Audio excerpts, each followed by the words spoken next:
Pak Yusron menyebutnya peristiwa gerakan 30 September 1965 itu bukan peristiwa tunggal. Amerika ada di belakang semua ini. CIA ada di belakang semua ini. PKI jelas terlibat. Dan saya pun juga tidak bermaksud mau membela PKI menurutnya, tapi saya meluruskan sejarah. Bahwa PKI terlibat di dalam G30S itu sahih adanya. Nah, tetapi pertanyaannya, apakah betul PKI adalah otaknya?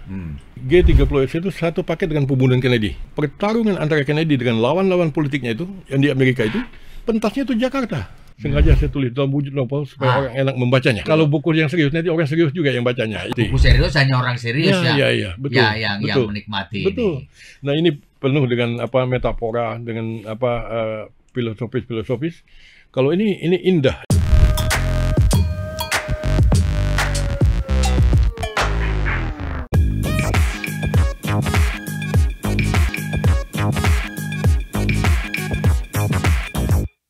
Assalamualaikum warahmatullahi wabarakatuh. Salam damai sejahtera buat kita semua. Bertemu kembali dengan saya Feby Mahendra Putra, Direktur Pemberitaan Tribun Network. Tribuners, pada Rabu 30 September 2025 ada peluncuran dan bedah buku yang sangat menarik menurut saya. Buku dalam wujud trilogi novel itu adalah buah karya dari Pak Yusron Ihza. Beliau adalah duta besar di Jepang mulai tahun 2013 sampai 2016 dan sekaligus adalah pengajar di sejumlah perguruan tinggi baik di Indonesia maupun di Jepang. Menariknya yang diluncurkan itu adalah sebuah novel bersejarah yang diberi judul Nyanyian Bangsa Cacing dalam Orkestra Duta. Ini nih, Dusta. Ini bukunya. Ini disebutnya Refleksi 60 tahun G30S. Ini relevan karena hari ini itu adalah 1 Oktober yang disebut sebagai Hari Kesaktian Pancasila. Selain itu juga ada nyanyian bisu dalam Orkestra Bayang-Bayang. Dan sebelumnya juga ada Irian Barat. Ini adalah trilogi Bayang-Bayang Intrik Global di Balik Misteri Pembunuhan Kennedy. Terus terang saya belum baca buku ini karena begitu tebalnya. Ini kalau 3 ini 1.500 halaman. Ya kan? Oleh karena itu saya terima kasih mengundang Bapak Yusron Ihza. Saya akan sapa beliau. Assalamualaikum Pak Yusron. Waalaikumsalam. Luar biasa Pak Yusron. Saya ngelihat buku ini 1.500 halaman tuh saya nggak bisa bayangin Bapak nulisnya itu gimana. Bisa diceritakan Pak Yusron. Awal mula Bapak kemudian punya tekad untuk menulis buku setebal ini Pak, trilogi. Silakan Pak Yusron.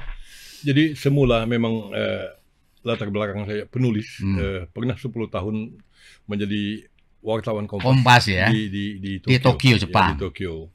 Nah, jadi tulis-menulis boleh katakan cukup familiar dengan diri saya. Juga untuk menulis hal-hal yang serius, saya juga dosen, itu oke. Tapi menulis novel itu menurut saya itu adalah pekerjaan yang paling sulit. Betul. Karena membutuhkan kadang imajinasi dan seterusnya. Nah, tapi saya tidak menyerah. Karena prinsipnya saya pikir manusia itu kalau kita mau belajar pasti bisa lah. Ya, minimal untuk bidang-bidang yang berdekatan dengan apa yang kita kuasai. Nah, saya menulis lama sekali untuk novel yang pertama itu Irian Barat. Irian Barat ya. Bayang-bayang intrik global di balik misteri pembunuhan Kennedy. Ya. Jadi enggak tahu berapa tahunnya itu. Udah tulis salah buang ya. Buang. Udah lupa mulai lagi. Nah, membutuhkan waktu yang cukup lama, sekian tahun. Nah, tetapi pas novel Irian Barat tuh ini selesai jebol satu istilahnya kan. Nah, yang duanya ini ngalir. Saya menyelesaikan yang 2 ini mungkin dalam waktu 6 atau 7 bulan. Luar biasa ya. Ya, berarti kurang lebih 3 bulan untuk satu novel. Itu pun sudah terhitung editing percetakan dan segala macam kan. Jadi mungkin satu novel itu kurang lebih 3 bulan lah. Nah, itu saya bisa tulis. Setelah ini tadi selesai gitu kan. Nah, jadi udah mulai nangkap beginilah kayaknya polanya gitu. Sense kita udah mulai main. Nah, dan didukung pula pada masa sekarang kan, zaman saya jadi wartawan Kompas dulu, awal-awal dulu, yang namanya internet pun nggak ada, email pun nggak ada kan. Jadi kita memang serba sulit. Nah, tapi zaman Sekarang apalagi ada AI segala macam. Nggak usah kita bicara AI, kita bicara ada Google pun sudah amat terbantu. Ya. Terutama dalam mencari data. Karena saya menulis betapapun ini fiksi novel. Tetapi saya bukan lalu fiksi yang menghayal habis-habisnya tanpa dasar. Saya menulis ini novel dengan menggunakan catatan kaki, juga menggunakan daftar pustaka. Jadi sebenarnya ini boleh dikatakan adalah the true story. Ya tentu tidak 100% juga. Namanya novel pasti ada fiksinya kan. Nah, the true story yang dinovelkan. Cerita benar yang dinovelkan. Jadi bukan novel yang dikarang-karang. Ini saya nggak bisa membelokkan peristiwanya begini jadi begini kok. Jadi mengikuti alur itu. Ya. Pak Yusron, dalam referensi atau berita yang saya baca mengenai buku-buku novelnya Pak Yusron ini, Pak Yusron menyebutnya peristiwa gerakan 30 September 1965 itu bukan peristiwa tunggal. Iya. Betul ya? Gimana itu Pak ceritanya Pak menurut riset yang Pak Yusron lakukan? Jadi begini, sebelum saya menjawab ini, saya ingin mengatakan bahwa latar belakangnya itu dulu sejak tahun 65 sampai tahun 98 kita itu kan dipatok harus berbicara mengikuti kebenaran tunggal. Kebenaran tunggal versi pemerintah ya? Pemerintah, dan itu satu-satunya kan. Siapa yang berani ngomong di luar itu kan? Oh bahaya, nyawa kita bisa hilang kan zaman itu. Jadi begini, saya melihat ya, ini bukan peristiwa tunggal. Bahkan kalau dikaitkan dengan novel yang pertama, Iran Barat, orang heran kenapa jadi Kennedy kok jadi trilogi. Iya. Nah, itu ada sambungannya. Jadi di dalam novel yang saya tulis, ya dengan mengikuti data-data yang ada, mudah-mudahan saya tidak salah, itu bahwa Amerika ada di belakang semua ini, CIA ada di belakang semua ini, di belakang semua peristiwa ini. Jadi untuk mudahnya, bukti tentang CIA terlibat di Indonesia itu waktu PRRI Permesta, itu ada Alan Pope yang tertembak jatuh di perairan Ambon dan disendara oleh Bung Karno kurang lebih selama 4 tahun kan. Zaman presiden telah berganti di Amerika, John Kennedy mengutus adiknya, Jaksa Agung Bob Kennedy, dan kita dapat kompensasi waktu itu kan jalan bypass Ahmad Yani, satu skuadron Hercules apa segala macam itu untuk tebusan bagi saya Alan Pope.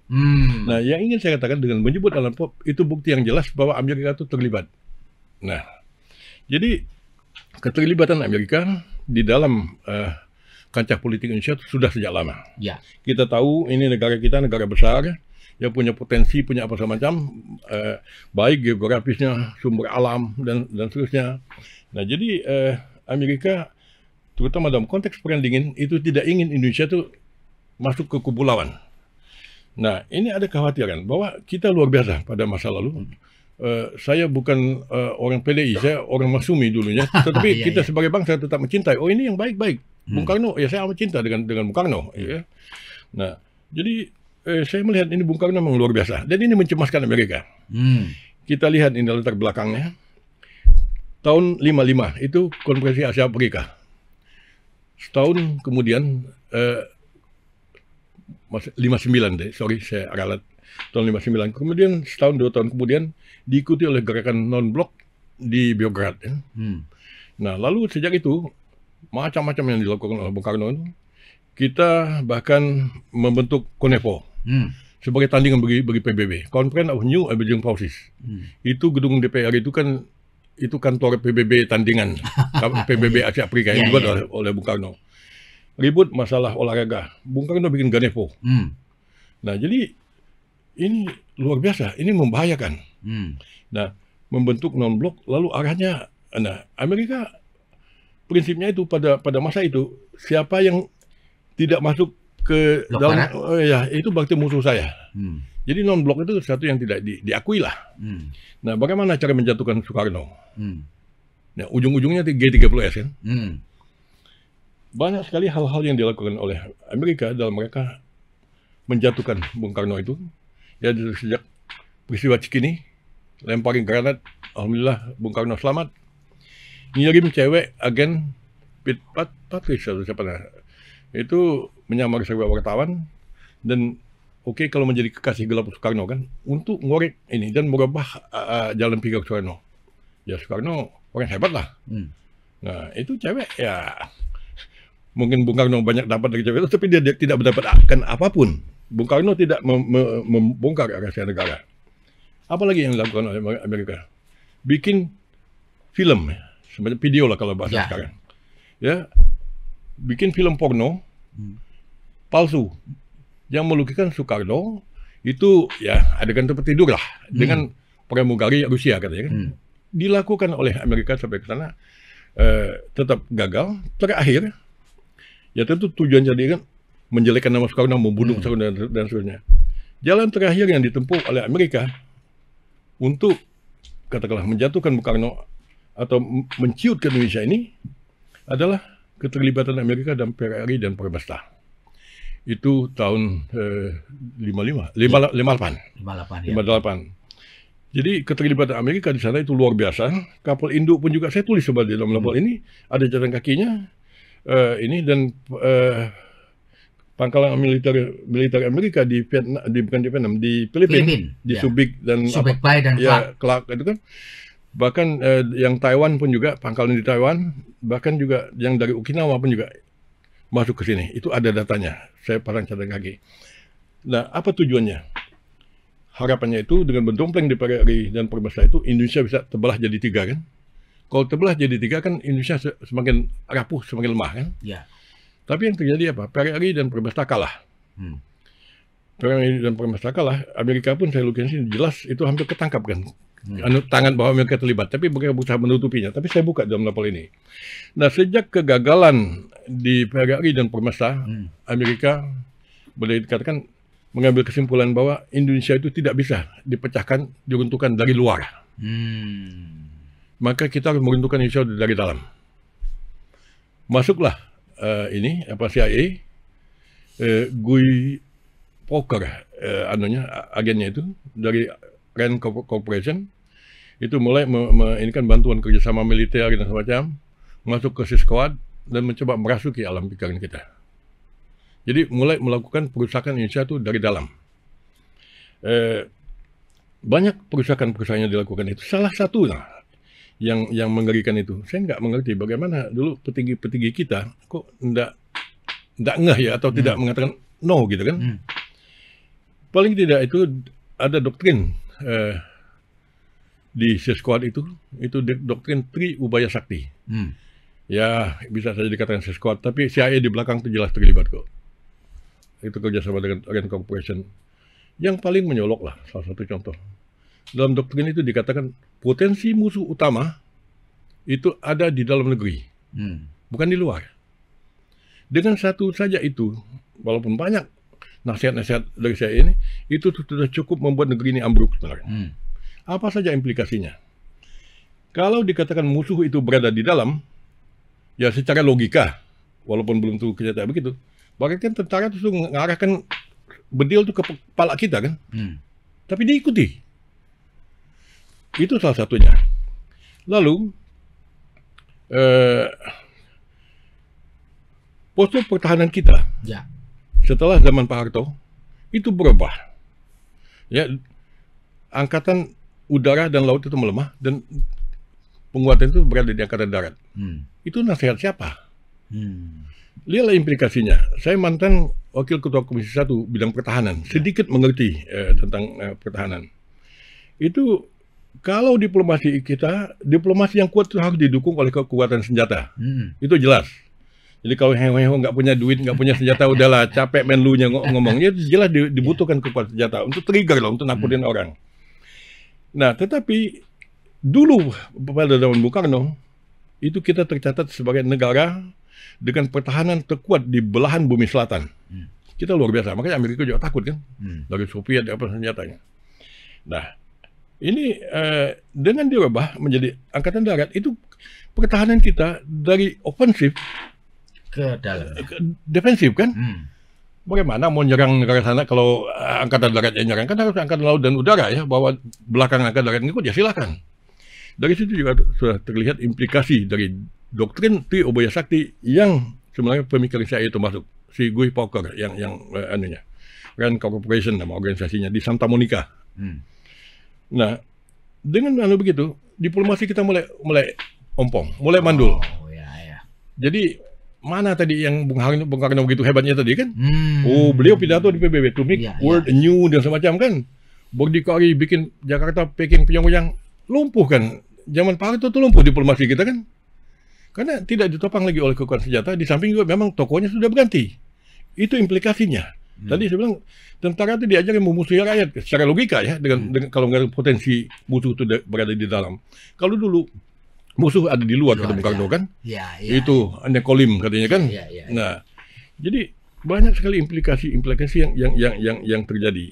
Lalu diajarkan kita stabilitas nomor 1 untuk pembangunan. Nah, ini mulailah alam pikiran kita sebagai bangsa Indonesia itu mulai berubah jauh, berputar jauh. Yang semula kita itu ada melihat keluar menjadi ke dalam. Ya, dari outward looking menjadi inward looking. Kita menjadi bangsa introvert. Seperti tikus kecebur, begini kita jadi gak berani lagi menghadapi memandang dunia. Itu salah satu implikasi yang muncul dari G30S tahun 65 itu. Oke, Pak Yusron, apa hubungannya pembunuhan Presiden F. Kennedy di Dallas tahun 63 dengan apa yang terjadi di ada Irian Baratnya, lalu kemudian ada hubungannya dengan gerakan 30? Gimana, Pak? Ini satu paket. Ya. Kebetulan saya waktu jadi duta besar Indonesia di Tokyo kemarin, Caroline Kennedy adalah dubes Amerika untuk Jepang. Saya dubes Indonesia untuk Jepang. Beda-beda tipis lah. Mungkin Caroline lebih tua 3 atau 4 bulan dari saya. Jadi dibilang akrab enggak, tapi tidak kenal pun juga enggak. Mungkin 6-8 kali ada ketemu dengan Caroline, biasa ngobrol dan segala macam. Nah, apa namanya? Dari situ ya saya semakin semakin berpikir, saya ingat Bung Karno, ingat Kennedy, saya banyak bercerita. Nah, lalu saya mencoba memperdalam apa sih peristiwa di Dallas itu. Nah, saya katakan satu paket. Jadi G30S itu satu paket dengan pembunuhan Kennedy. Nah, itu di dalam novel Irian Barat ini. Walaupun tadi novel ini ada dari 3 novel, kalau yang indah itu yang Irian Barat ini, karena ada kisah cinta, ada sedikit adegan tempat tidur, walaupun kita elegan kan. Bukan terakhir ini 2 tokoh itu menikah di gereja katedral, itu fiksinya. Tapi alur cerita utamanya tetap ini. Nah, itu begini. Dulu presiden-presiden Amerika sebelum Kennedy, Eisenhower dan semacam itu kan, itu harga mati modelnya. Nah, mereka tentara. Kennedy itu kalau orang sipil masih muda lagi kan. Kennedy itu punya idealisme yang amat tinggi. Dia ingin mengakhiri perang. Dia mengakhiri perang dingin dan mau mengakhiri perang Vietnam. Bung Karno bagaimana? Ya udahlah, Bung Karno tuh bisa aku selesaikan dengan diplomasi, kata Kennedy kan. Nah, dia coba bantu ya pendekatan ke Indonesia. Belanda itu dia usir dari Irian Barat itu kan dengan perjanjian New York kalau nggak salah. Nah, tentu panjang lah cerita di belakangnya. Walhasil Belanda meninggalkan Irian Barat itu, sehingga Soekarno pun tentu senang dengan itu kan. Jadi Indonesia itu dibantu secara ekonomi, secara apa macam. Jadi Soekarno yang galak nih, ayolah kita berkawan lah, jangan marah-marah terus kan. Setelah lebih itu lah Kennedy mengatakan. Nah, Amerika tidak welcome dengan garis Kennedy ini. Karena kalau Kennedy menghentikan perang, bagaimana broker-broker senjata, produsen-produsen senjata di Amerika akan bangkrut. Nah, mainlah si Allen Dulles. Allen Dulles direktur CIA. Ya, direktur CIA waktu itu ya. Abang dia, si John Foster Dulles, itu Menteri Luar Negeri. 2 orang ini lah yang mengendalikan politik Amerika itu. Nah, jadi bagaimana menjegal kebijakan Kennedy ini, itu merupakan tema di dalam negeri Amerika. Jadi sebenarnya pertarungan antara Kennedy dengan lawan-lawan politiknya itu, yang di Amerika itu, pentasnya itu Jakarta. Itu menurut novel saya. Maka novel ini kan pentasnya itu 3, jadi dia Dallas, Washington, dan Jakarta. Nah, jadi pertarungan. Jadi Kennedy mau kasih anggaran ke Bung Karno, diganjal oleh Kongres, diganjal sama ini kan, supaya jangan bantulah Soekarno tuh. Orang gila lah katanya menurut lawan-lawan dia kan. Kennedy kan tetap merasa yakin bahwa dia bisa, katakanlah bukan menjinakkan lah, melunakkan Bung Karno ini. Ya, jadi oke. Nah, Amerika lawan-lawan dia tetap, John, udahlah kasarnya juga, lu ngikutin orang gila kayak gitu, mungkin begitu kan? Tapi Kennedy tetap yakin. Lawan-lawan dia mengatakan, udahlah, selesai dia ambil Irian Barat, dia mau ambil lagi, caplok lagi Malaysia dan segala macam itu. Katakan orang ambisi kok Bung Karno itu, kata lawan-lawan ini kan. Nah, yang terjadi justru setelah Irian Barat itu bebas, kita dalam hal Irian Barat itu diprovokasi oleh Amerika sama Inggris kok, MI6. Ditembakin kita ini di Kalimantan Utara itu. Sehingga Bung Karno perang juga kan. Nah, pas Bung Karno perang, itu lawan-lawan Kennedy itu tepuk tangan kan. Hore, Bung Karno sudah marah. Menyerang Malaysia. Dengan menyerang Malaysia, lawan-lawan dia bilang, John, kasarnya kan kalau diumpamakan, udahlah, kau nggak percaya, itu habis caplok Irian Barat. Dia mau caplok Malaysia itu. Orang gila kok itu, kasarnya mungkin lah anunya. Nah, tapi Kennedy tetap yakin. Maka dari itu, setelah 2 kali Bung Karno ketemu Kennedy, itu diputuskan, saya lupa tanggalnya, nomor saya ada, Kennedy akan datang ke Jakarta. Tahun 64. Nah, tahun 64. Jadi dia ditembakkan tahun 63. Jadi beberapa bulan sebelum dia ini kan ditembak. Ini lawan-lawan politik Kennedy, wah celaka.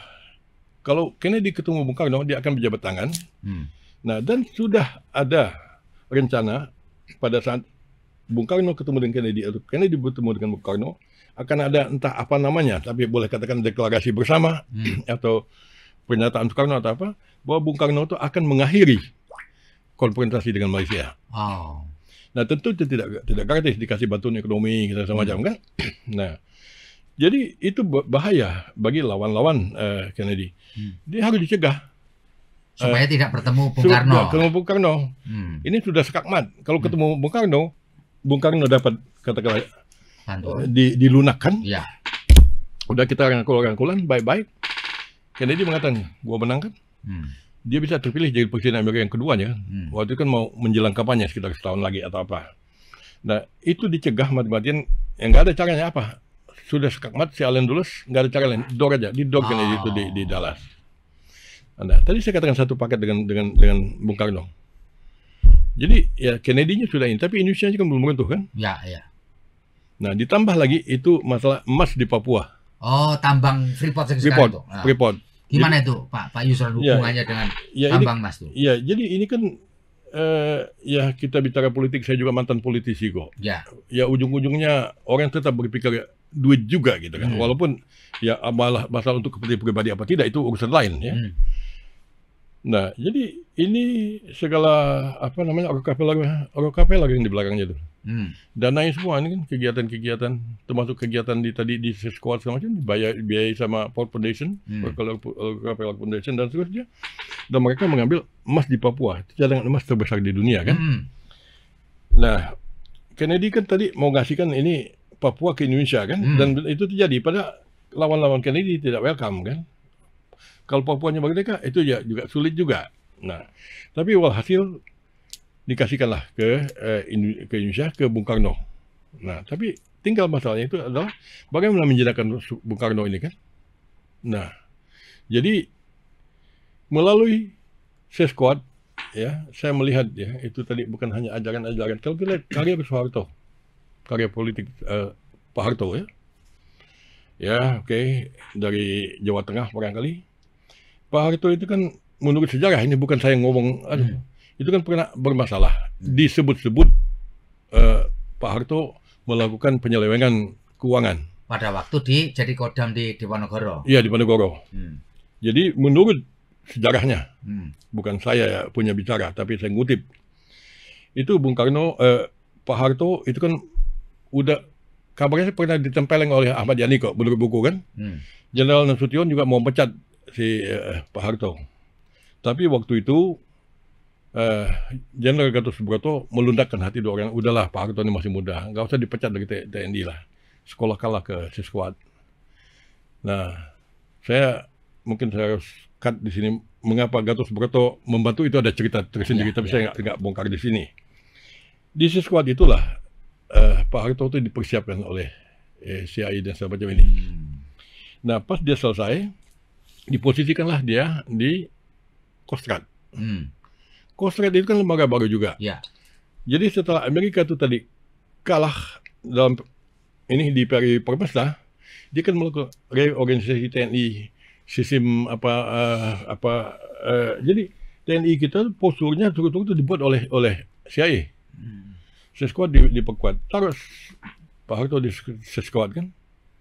Nah, pada saat peristiwa G30S itu terjadi, posisi Soeharto di mana? Kostrad kan. Dari Seskuad, Kostrad, G30S kan. Jadi kalau kita mau melihat ya masalah G30S ini, bagi saya ini banyak keganjilan. Nah, dan saya sebagai warga negara Republik Indonesia ingin sejarah itu diluruskan. Niat saya meluruskan sejarah dan mudah-mudahan memang menjadi lurus sejarah itu. Saya mengatakan tadi G30S itu ya sebenarnya Amerika di belakangnya itu. Ya. Jadi sekali lagi kalau boleh saya ulang, jadi Amerika punya kepentingan kepada saham pertambangan emas di Irian Barat, maka ini perlu orang untuk memuluskan itu. Memuluskan.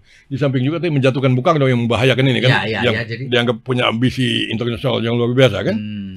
Nah, kalau tadi Freeport itu nanti bisa dicek lah di dalam lapor itu, Pak Harto itu berani memberikan kontrak kepada Freeport itu sebelum Papua itu resmi menjadi milik Indonesia. Masa? Iya. Itu jelas. Jadi Pak Harto itu masih sebagai pejabat presiden. Belum presiden, Bung Karno masih hidup. Dia mengeluarkan itu. Silakan dicek di Nopal itu. Kurang lebih Soeharto kurang dari 1 bulan kalau nggak salah. Atau kurang dari 3 bulan sejak jadi pejabat presiden itu dia mengeluarkan kontrak karya untuk Freeport. Nah, pertanyaannya itu pada saat Papua atau Irian Barat itu diserahkan ke Indonesia itu melalui perjanjian New York, PBB menetapkan. Jadi dulu wali Papua itu adalah Belanda, tapi Belanda udah sepak sama Kennedy, walinya itu Indonesia. Kita baru menjadi wali, belum menjadi belum bersatu dengan itu kan. Syaratnya itu adalah dilakukan referendum, penentuan pendapat rakyat. Pepera itu belum dilakukan, Soeharto sudah mengeluarkan ini, kan melanggar perjanjian PBB. Jadi posisi dia sebagai pejabat presiden, Presiden Soekarno masih ada, dan belum diserahkan kedaulatannya karena belum ada pepera. Jadi dia masih menjadi wali ya. Iya. Jadi Indonesia itu masih wali Papua. Nanti kalau orang Papua mengatakan kami tidak mau ikut Indonesia, ya tidak ikut kita kan. Nah, pertanyaan yang penting di sini adalah kok Pak Harto berani melanggar perjanjian PBB? Kalau nggak ada siapa di belakangnya, apa berani? Ya itulah Amerika, Rockefeller dan lainnya, itu yang berada di belakang itu. Jadi saya tidak percaya sehebat-hebatnya Pak Harto kalau sendiri nggak didukung Amerika langgar perjanjian PBB, tidak mungkin. Jadi kelihatan itu benang merah antara Kennedy dengan G30S ini. Ya, Pak Yusron. Di sini menurut sejarah mainstream yang ingin melakukan pemberontakan adalah Partai Komunis Indonesia. Ya, dalam konstruksi sejarah kita selama ini dikonstruksikan bahwa yang ingin merebut kekuasaan adalah Partai Komunis Indonesia yang dipimpin D.N. Aidit. Dalam konteks trilogi novel Pak Yusron, di mana letak peran PKI ini? PKI jelas terlibat. Dan saya pun juga tidak bermaksud mau membela PKI menurutnya, tapi saya meluruskan sejarah bahwa PKI terlibat dalam G30S itu sahih adanya. Nah, tetapi pertanyaannya, apakah betul PKI adalah otaknya? Nah, jadi padahal kita bertanya, sebenarnya kudeta itu kudeta oleh siapa sih? Nah, kita lihat bagaimana cerita sejarahnya. Bahkan di buku sejarah resmi Orde Baru, barangkali lupa ngapusnya, lupa nyoretnya, lupa mengeditnya. Itu jelas-jelas dikatakan Letnan Kolonel Untung itu mau melakukan penculikan kan? Bukan mau membunuh kan? Menculik kan? Diculik. Nah, kenapa diculik? Karena konon kabarnya ada Dewan Jenderal yang mau melakukan kudeta terhadap Bung Karno. Si Untung ini kan amat Soekarnois. Dia pengawal Soekarno kok. Jadi dia berpikir kalau diduluin ini. Nah, diduluin. Nah, dibikinlah G30S itu kan. Nah, sekarang siapa yang menebar berita tentang Dewan Jenderal, ya itu memang harus diselidiki lebih lanjut. Tetapi antara lain itu berkaitan dengan dokumen Gilchrist itu kan. Jadi ada Dewan Jenderal, dia dului. Dulu mendahului itu mengapain? Mau menculik dan menyerahkan kepada Bung Karno. Nah, tolonglah diadil Bung Karno. Ini orang yang mau makar ini, kan begitu niatnya. Aidit, PKI mendompleng.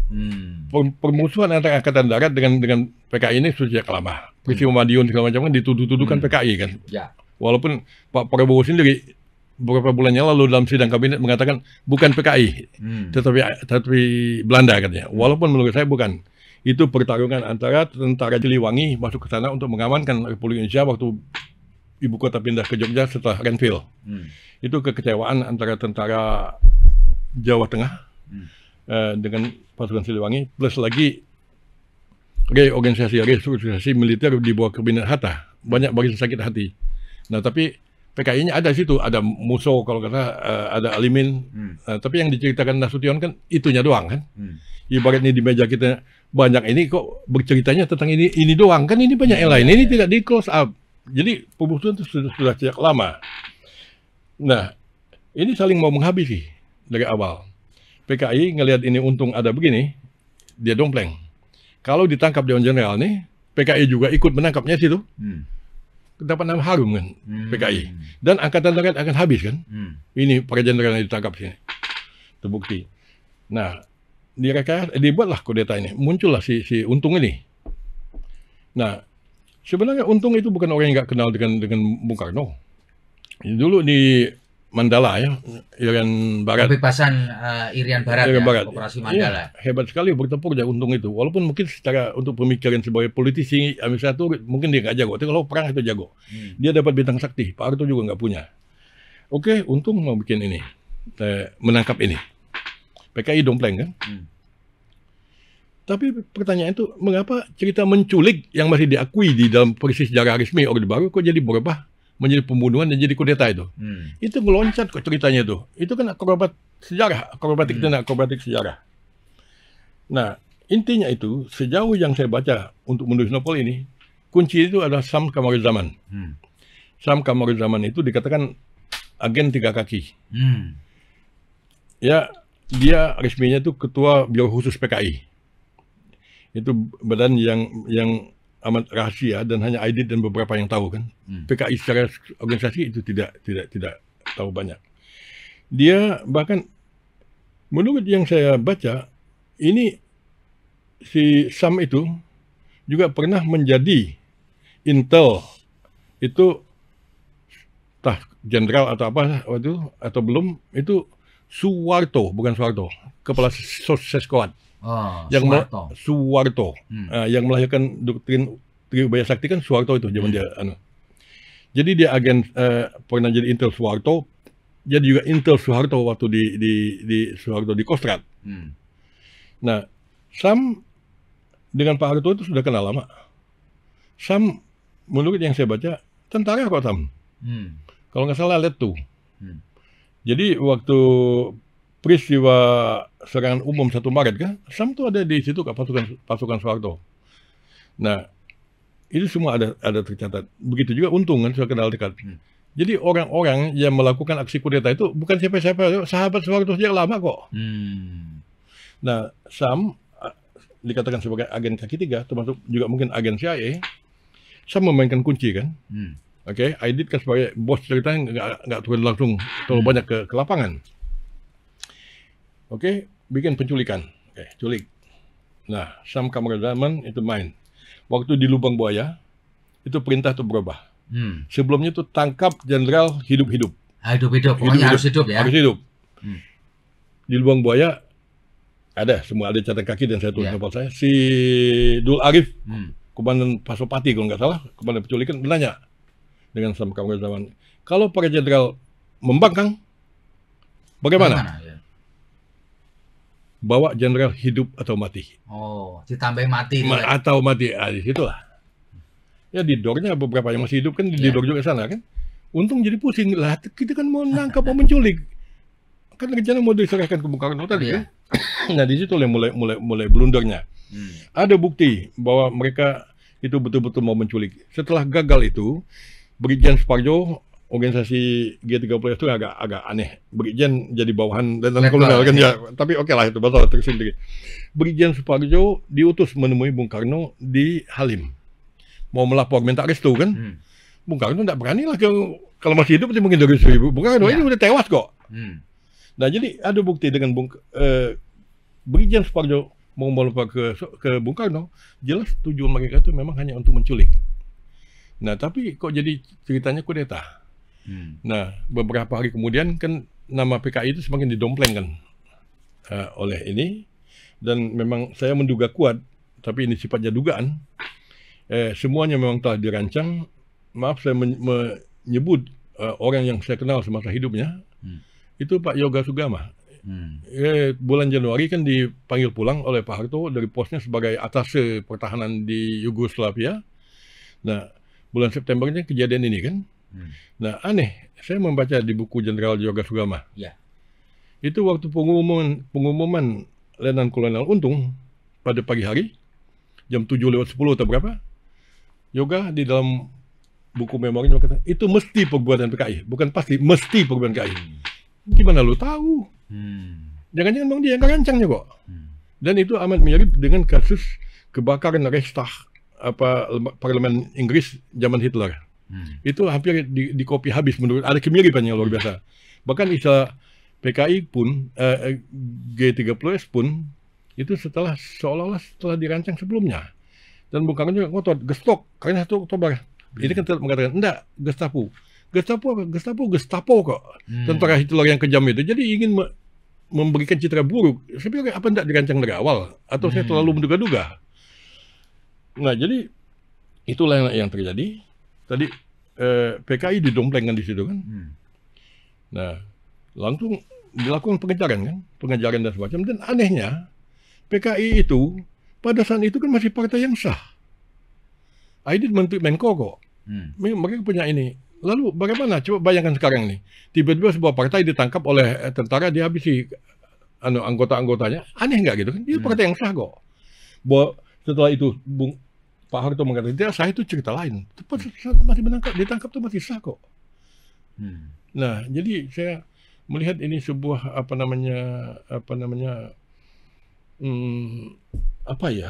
cerita sejarah yang amat dibengkokkan. Maka dari itu saya mencoba menulis novel ini. Sengaja saya tulis dalam wujud novel supaya orang enak membacanya. Oh, itu tadi yang mau saya tanya. Kenapa tidak dibikin buku serius tapi dalam wujud novel? Gitu? Kalau buku yang serius, nanti orang serius juga yang bacanya. Yang nggak serius nggak. Tapi ini bukan berarti lalu saya bohong dengan nulis novel. Nggak, dituangkan. Jadi mudah dicerna, ditelan gitu kan. Maka saya tulis dalam bentuk novel ini. Gitu. Jadi kalau novel banyak orang bisa menikmatinya. Bisa menikmati. Kalau buku serius hanya orang serius betul, yang menikmati. Betul. Ini. Nah, ini penuh dengan metafora, dengan filosofis. Kalau ini indah, di antara ini tuh yang Irian Barat ini indah. Ya karena kan agennya pelakunya, tokohnya itu kan si Graham, itu ceritanya. Kalau Graham itu tokoh fiksi kan, itu kan harus dibuat. Jadi penulis novel itu kan sama seperti dalang. Ini Gatot Koco, ini Bimo, yang ngomongnya kan di dalang ini juga kan, katanya ini. Jadi saya juga punya wayang kan, saya dalangnya.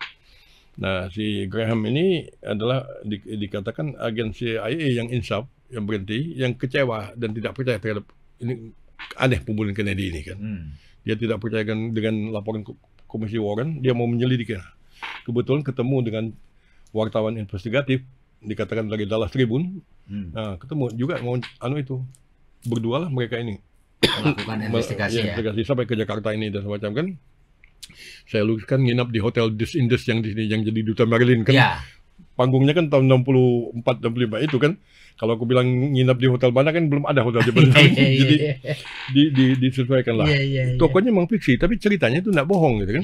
Nah, jadi itu wayang yang saya buat untuk minjem mulutnya. Ini biasanya orang bertanya Pak Yusron. Dari mana Pak Yusron memberi nama tokoh-tokoh ini? Apakah itu memang muncul begitu saja atau gimana? Ini gimana ini Pak?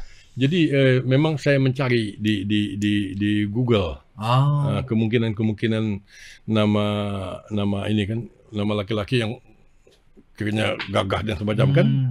Jadi ya muncullah, ada nama lengkapnya kan itu ditulis di situ kan. Jadi dipanggil Graham itu kalau nggak salah Miller ya kan keluarganya, nama Edward Graham Miller. Nah sama si ini Jan kan, Jan Helen Louise. Ya itu carilah supaya kesannya cantik. Oh, gitu ya. Kan? Jadi dibantu oleh mesin pencari juga ya, pencari juga. Google ya. Tokoh yang kira-kira cocok. Ya, kan? Ya. Nah, jadi ini dibuatlah ceritanya kan karena pentasnya itu di Dallas dan di sini, dan bukan orang kita, orang bule, tapi ada satu wartawan antara. Itu fiksi. Untuk minjam mulut dia supaya dalang bisa bercerita kan. Itu namanya Selamat Ongko. Itu yang mendampingi mereka di sini kan. Nah, ada wartawan antara. Jadi mereka itulah melakukan investigasi. Ya, mereka itu pada akhirnya berhasil menemukan inilah.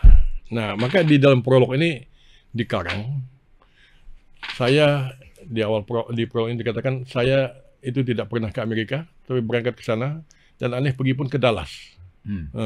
Pergi ke Dallas, lalu mau melihat tempat pembunuhan Kennedy, itu kan.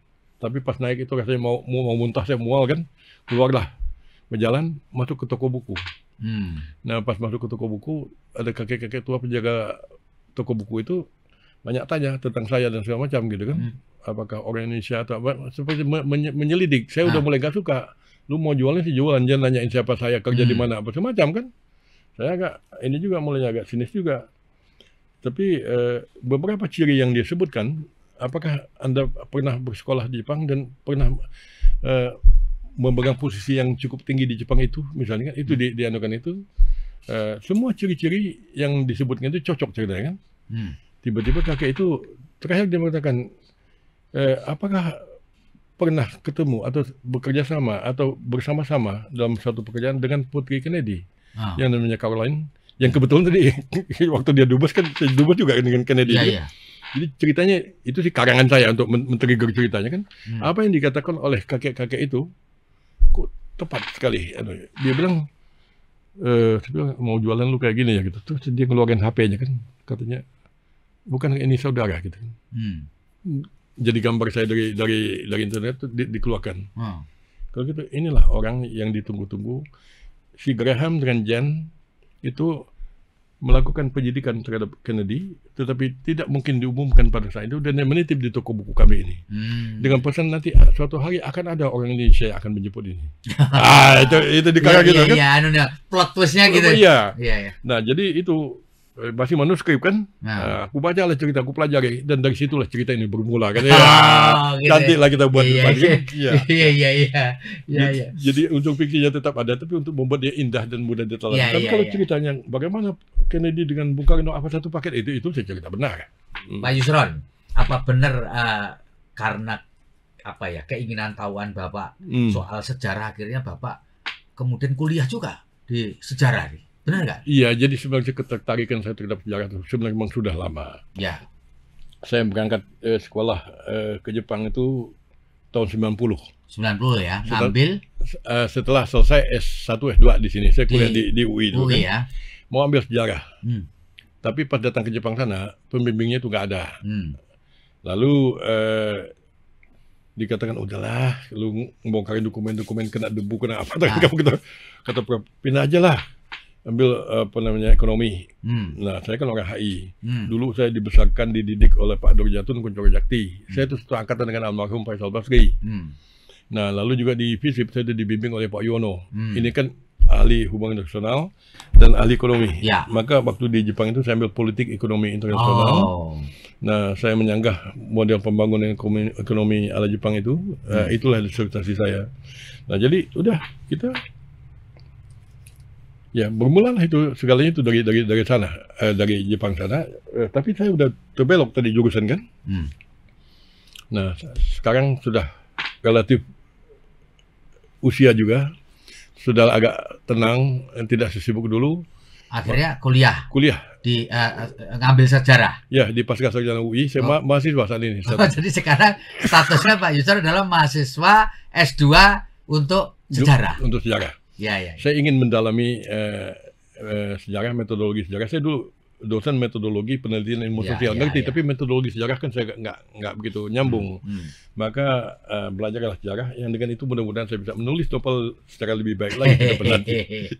Pak Yusron, ini kan apa yang disampaikan Pak Yusron ini, meskipun kita ini sudah zaman reformasi, tapi kontroversi juga ya. Pak Yusron nggak ada kekhawatiran kalau ini digugat dalam tanda petik novel-novel Pak Yusron itu? Insya Allah tidak. Tidak ya? Ya, pertama itu niatnya itu lurus ya. Saya bukan mau membenci siapa, bukan juga mau Maka di sini kan ada semacam ada semacam kutipan yang saya buat, cuma bukan kutipan, saya menulis sendiri kan. Itu? Disclaimer, bukan? Bukan, ya disclaimer ada juga di situ kan. Semacam disclaimer, tapi saya mengatakan bahwa novel ini ditulis bukan untuk membangkitkan mereka yang telah wafat dari kuburnya, melainkan untuk membangkitkan kesadaran kita yang masih hidup. Jadi tujuannya itu adalah untuk membangkitkan kesadaran kita semua. Karena walaupun saya tidak tahu kita cukup waktu atau tidak, saya menilai kerusakan yang paling besar akibat G30S itu, ya tentu kita berduka ya, tewasnya 6 jenderal, walaupun tewas oleh siapa kan? Ini udah kita asingkan. Oleh PKI, ya PKI bagaimana mau bikin kudeta kok? PKI partai kok, masa partai bikin kudeta? Untung itu kan Komandan Kawal Kehormatan Cakrabirawa. Pas Pampres pun hanya, masa pas Pampres mau bikin kudeta? Nah, masuk akal semua cerita itu. Nah, jadi saya pikir ini harus diluruskan. Nah, dan pada tahun 98 itu kan Persi Tunggal, kebenaran mutlak dan tunggal dan satu-satunya itu tuh sudah berakhir. Sekarang ini di buku sejarah yang diajarkan di SMA, paling tidak SMA kelas 3 terbitan 2022 itu ada 7 Persi G30S itu. Jadi bukan Persi Tunggal. Artinya sudah banyak ya? Sudah banyak. Nah, jadi saya mungkin mengambil salah satu Persi ya, dan saya lakukan ini. Jadi pertemuan niatnya juga untuk bangsa ini. Nah, dan kita harus perlu memahami karena kerusakan yang paling besar yang diakibatkan oleh G30S itu adalah rusaknya alam pikiran kita. Jadi tadi kita memandang dunia, bagaimana memandang dunia luar, kita kan belakang kita sudah seperti kayak tikus kecebur kan, sejak zaman Pak Harto dan segala macam. Lalu kita saling curiga, saling tidak percaya. Waktu saya masih kecil, wah mau apa juga takut kan, karena dulu tuh TNI itu punya aparat sampai ke desa atau sampai Babinsa kok. Jadi tentara itu punya mata dan telinga sampai ke kampung-kampung. Siapa yang berani ini? Kita tidak berani ngomong, dituduh PKI kan. Nah, jadi kita gitu pada akhirnya penuh dengan ketakutan. Kita pada akhirnya saling curiga, saling tidak percaya. Kembali ke doktrin Tri Ubaya Sakti tadi, itu kan renggang. Makanya saya juga berpikir itu slogan ABRI dan rakyat ibarat ikan dan air itu bukan melambangkan krisis kejiwaan yang dialami TNI itu sendiri. Berarti dia telah terpisah dari rakyat itu kan. Walaupun ada ledek-ledekan dulu, yang mana ikan, yang mana airnya kan. Pak Yusron, kalau menurut keyakinan Pak Yusron, berapa banyak korban dari selain 6 jenderal yang dampak dari peristiwa kelam gerakan 30 September 65? Jadi kalau korban nyawa, ya. Itu Jenderal Sarwo Edi Wibowo, RPKAD kan. Itu pernah berbicara di DPR zaman Pak Harto masih berkuasa. Saya nggak tahu apa karena mau gagah-gagahan. Setelah belakangan orang bilang genosida mungkin ngeper. Apakah angka itu digede-gedekan apa tidak? Kalau menurut versi Sarwo Edi Wibowo tadi, itu jumlah korban itu 4 juta. Korban tewas ya, bukan yang jiwanya. Nah ini korban tewas. Iya. Nah, tetapi para sejarawan itu umumnya sepakat bahwa korban itu mungkin antara 300 sampai 500 ribu orang. Nah, 300 sampai 500. Iya, itu korban fisik. Yang tidak fisiknya, gitu kan? Bahkan saya mencoba di dalam tesis S2 saya ini, saya mengatakan walaupun nggak tahu didukung data, didukung teori apa tidak, korupsi kita yang merajalela pada hari ini pun itu adalah tidak terlepas dari G30S itu. Pak Harto menciptakan lembaga rasa takut, semua takut kan, mau apa juga, takut ngomong, takut apa. Kita juga mau apa harus ada surat bebas G30S, surat kelakuan baik, kita ditaruh semua kan. Kita saling curiga. Saya dengan abang juga tidak berani kalau ini kan jangan-jangan ini intel. Saya juga kan Nah, pada saat tidak ada yang bisa dipercayai, maka insting primitif manusia itu akan mengedepan. Selamatkan diri sendiri. Sekarang dalam suasana tidak ada yang bisa dipercayai. Oh, ini ada duit negara, peduli amat, selamatkan diri sendiri. Ini ada bantahan, sikat aja. Nah, duit di mana? Ya simpan jangan di dalam negeri dong, di Cayman Island dong, di Singapura dong, di Swiss. Jadi saya merasa itu salah satu inilah ya. Itu masih dalam rentetan itu. Kita dirusak alam pikiran kita, dan saya menduga kuat itu rencana utama yang paling pokok bagi saya itu adalah bagaimana merusak alam pikiran bangsa kita ini sehingga Indonesia itu tidak bisa bangkit lagi ke depan nanti. Nah, jadi saya mengatakan kita itu saat ini, termasuk saya juga, 30 tahun kok dengan P4 dan semacam. Ini kan mau dicuci otak semua oleh Pak Harto. Nah, jadi akal pikiran kita telah berpikir dengan kesadaran yang palsu, false consciousness. Yang ada di dalam kita semua mungkin bukan kesadaran kita yang asli dulunya, tapi yang dibentuk oleh Pak Harto selama 30 tahun, yang bermula lagi 30 SS, yang di belakang itu ada CIA. Maka saya menulis buku ini, ayo wahai bangsa, sadarilah kita ini kondisinya begini. Saya tidak mau menggugat siapa-siapa, saya menyeru. Mudah-mudahan dengan kita sadar bahwa kita ini begini, ayolah kita perbaiki diri kita, dan dengan itu insya Allah Indonesia bisa menjadi maju lagi. Jadi kalau nanti ada orang lain yang nanti akan membuat buku untuk membantah isinya, sah saja. Nggak ada masalah, karena itu kan memang dalam dunia keilmuan biasa. Iya. Jadi kebenaran ilmiah itu apakah kebenaran ilmiah itu kan? Jadi kebenaran ilmiah itu adalah kebenaran yang selagi belum ada pendapat lain yang membuktikan ketidakbenarannya. Nah, apalagi ini kan bukan ilmiah, ini kan novel. Ya, jadi kalau ya udahlah, ini kan cuma novel. Kayak masih ada kita bertindung gitu. Ada pintu daruratnya. Ada pintu darurat. Oke, Pak Yusron, luar biasa ngobrol kita dalam kesempatan kali ini. Luar biasa, Bapak telah meluangkan waktu untuk, moga-moga ini Pak Yusron, terus terang saya kan belum berani, nanti saya akan habiskan ini isi ini supaya saya dapat memahami secara lebih. Sekali lagi terima kasih. Sama-sama. Terima kasih atas bukunya. Demikian Tribuners, kita ngobrol luar biasa dengan Pak Yusron Ihza yang menulis trilogi mengenai apa yang disebut dengan gerakan 30 September 1965. Saya Febi Mahendra pamit undur diri. Assalamualaikum warahmatullahi wabarakatuh. Salam damai sejahtera buat kita semua, dan apapun yang terjadi tetaplah bahagia. Download Tribun X sekarang. Menghadirkan lokal menjadi Indonesia.